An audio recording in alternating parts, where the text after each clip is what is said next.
Сегодня 18 декабря 2025 года, и, как вы слышите по генераторам, всем привет из Одессы. Привет!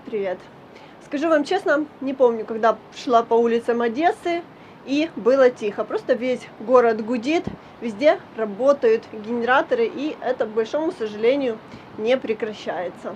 Все суетятся сегодня. Во-первых, хочу вам сказать, что в городе все равно много людей, несмотря на трудности. Везде пробки. Ого, что-то бабахнула, петарда какая-то, я уже подумала, взрыв. И сбилась с мысли. А во-вторых, скоро праздники, все суетятся тоже, покупают подарки, подготавливаются, потому что с постоянными воздушными тревогами, обстрелами и отключением света это сложнее, чем в обычные дни. Но еще здесь работают светофоры, но во многих местах в городе они не работают. И тем самым создают транспортный коллапс, потому что водители не везде могут разъехаться без помощи регулировщиков. А вот смотрите, какой поршик симпатичный поехал. Уже сегодня третий раз его встречаю. Я отключила микрофон, чтобы вы услышали, какой гул стоит на улицах Одессы. Это просто...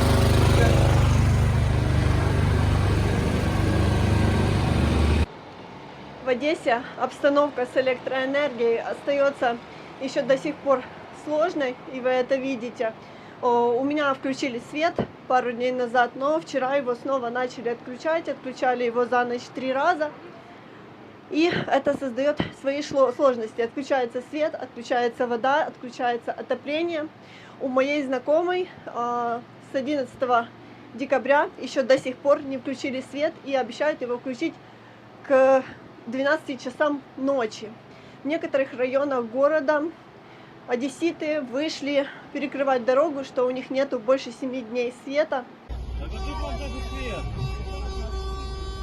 Дать вам. Я понимаю, людям тяжело, людям сложно. Сейчас жизнь очень зависит от электроэнергии, особенно в новостроях. Поэтому люди просто уже это все психологически не выдерживают. Вчера в Одессе объявили чрезвычайную ситуацию государственного масштаба из-за того, что более 50 тысяч человек, насколько правильно я поняла, остаются без электроэнергии зимой, без тепла, без света, без воды. Это, конечно, действительно катастрофа. Электрики делают все возможное, но из-за сильных ударов по энергетике не так просто наладить везде электроэнергию. В Одессе не ходит электротранспорт. Я сегодня и вчера не видела ни одного троллейбуса, ни трамвая, потому что энергосистема просто не вытягивает. Но спасибо, город организовал специальные автобусы, которые его заменяют. Видите, люди не унывают, украшают даже автомобили к Новому году, чтобы хоть как-то на душе был праздник, и чтобы окружающие тоже могли посмотреть и улыбнуться. Отсутствие электроэнергии – это проблема, понятное дело, но она влечет за собой еще много разных последствий, например, как то, что у людей начинает реально гореть техника. Вчера в пабликах написали, что очень сильные скачки электроэнергии показывают стабилизаторы напряжения. При том, что нормальное напряжение 220. И вы представляете, что происходит у людей с их гаджетами, с их бытовой техникой. Сейчас все очень дорого. И когда у людей горят холодильники, бойлеры, стиральные машинки, то очень сложно покупать новую, потому что сейчас траты уходят совсем на другое, в основном на питание, на лекарства, на коммуналку, на жилье. Читала также, что часто в квартирах стали взрываться пауэрбанки, поэтому, когда вы что-то заряжаете, желательно не находиться рядом с ними. Также дают рекомендации, что когда отключают свет, надо отключать все электроприборы из розеток. Потому что если вы этого не будете делать, то можете остаться без них, потому что свет отключают по несколько раз в день. И когда его включают сразу, то напряжение может быть либо слишком низким, либо слишком высоким. Видите, поэтому, если вы живете в Одессе если вы живете в Украине, то обязательно отключайте все из розеток и следите за пауэрбанками, за всякими аккумуляторами в квартирах, потому что это все очень опасно даже для жизни. Ну и когда что-то взрывается, то возникают, как вы видите, очень серьезные пожары. Да, во всем своей сложности, но главное, чтобы никто не паниковал, все наладится, просто нужно, я думаю, еще пару дней, и все, всем подключится. И хочется верить в то, что обстрелов больше не будет, потому что даже не знаю, сколько мы будем без света, если они повторятся. Ой, посмотрите, как красиво украсили кафе. Помимо плохих новостей, давайте я вам покажу, как прекрасна Одесса перед праздниками.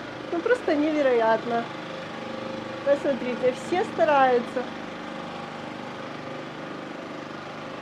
Вау. Так, пришли на остановочку и сейчас с вами проедем на одесской маршруточке. Но только не на этой, а на другой.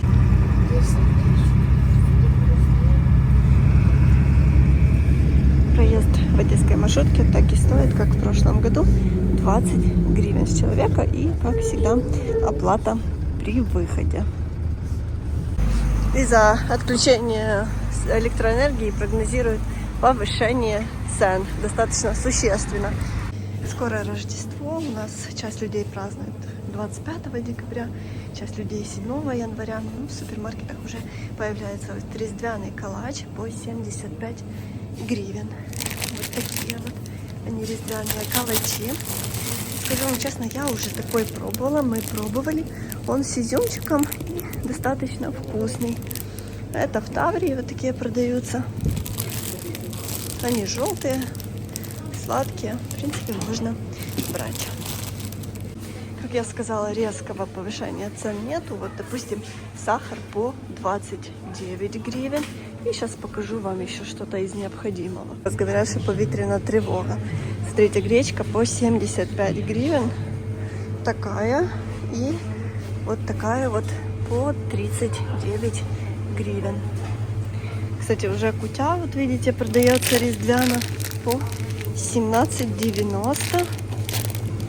Вот по 33 гривны кутя. И еще какая-то рездвяна кутя по 20 гривен. У нас подорожало за последнее время очень масло подсолнечное. Вот в прошлом году оно было либо 60, и вот что-то такая цена. Сейчас вот 90 гривен, самое дешевое 66. Вот стажары 92 гривны. А большая вот такая вот баклажка 314 гривен. 3 литра и 5 литров 517 гривен. Вижу, тут в Таврии уже все готово на кутю, расфасовано мак, орешки, изюмчик. Так что цен не вижу. В Одессе голуби как гопники. Ты идешь, даже еще им ничего не предлагал. Они уже за тобой. Посмотрите, они идут все за мной просто с требованиями, чтобы я им что-то дала. У меня нечего дать, я сама голодная. И посмотрите, они как курочки. Они очень крупные, они просто жирные голуби. А вот то, о чем я говорила, видите, не везде работают светофоры, ну и людям приходится как-то на перекрестках разъезжаться. И есть водители, которые с пониманием относятся друг к другу, соблюдают правила движения, а есть водители, которым абсолютно все равно. Меня пропустили, я с камерой, поэтому никто не хотел, чтобы я засняла, как они себя некрасиво ведут.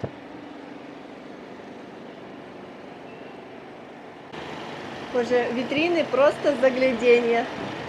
Смотрите, какие елочки. Хочется полюбоваться хоть чем-то прекрасным. Благодаря генераторам у нас работают пекарни. Прохожу какую-то пекарню, которая называется Бджолы. Ну, выглядит аппетитно. Зайдем посмотрим, что почем в Одессе. Видите, несмотря на то, что отключает в Одессе электроэнергию, все равно на полочках можно купить много вкусностей. Медовик с бананом 100 грамм, вот 45 гривен. Запеканка с вишней 55 гривен штучка. Сосиска в тесте 35 гривен. Хот-дог 72 гривны. Вот такие вот чиабатты по 75 гривен. Лачинда с мясом 60 гривен. Вот здесь разные есть. С картошкой по 40 гривен. С грибами картошкой по 45 гривен. Самса с курочкой 46 гривен. И хачапури по 40 гривен. О, кстати, даже смотрите, шашлык в тесте 72 гривны. Здесь тоже все готовятся к Новому году, поэтому украсили такую маленькую милую елочку. Сочники с сыром, кстати, очень-очень вкусные, по 33 гривны. И вот плетенки по 47 гривен. Штрудель с яблоком по 46 гривен. Ну что, всем желаю хорошего дня, хорошего настроения, несмотря ни на что. Ну и, конечно, пожелайте одесситам и жителям Одесской области, чтобы у всех как можно быстрее появились и свет, и вода, и тепло, потому что сейчас зима, и это все жизненно необходимо. До встречи в следующем видео. Пока-пока.